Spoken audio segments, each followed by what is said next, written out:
كتاب جاءنا في دفتيه من الإعجاز ما امتدت قرون.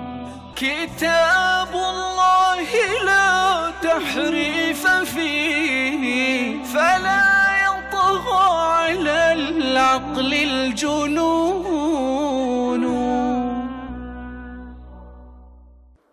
السلام عليكم. عند جميع المسلمين بني الإسلام على 5: الشهادتين والصلاة والزكاة والحج والصوم.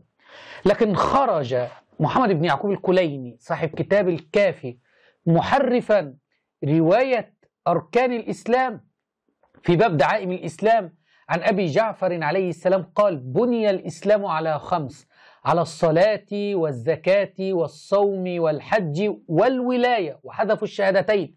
وما نودي بمثل ما نودي بالولاية، يعني أهم أركان الإسلام عندهم هي الولاية. وحينما ننظر في كتاب الله تبارك وتعالى نجد أن أركان الإسلام التي عند المسلمين 5 موجودة في القرآن. شهد الله أنه لا إله إلا هو، محمد رسول الله، وأقيموا الصلاة وآتوا الزكاة، كتب عليكم الصيام، وأتموا الحج والعمرة لله. فأين نجد يا عقلاء الشيعة، أين نجد ركن الولاية الذي هو أهم هذه الأركان؟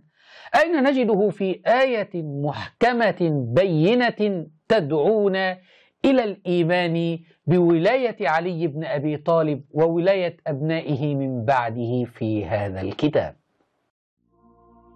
ها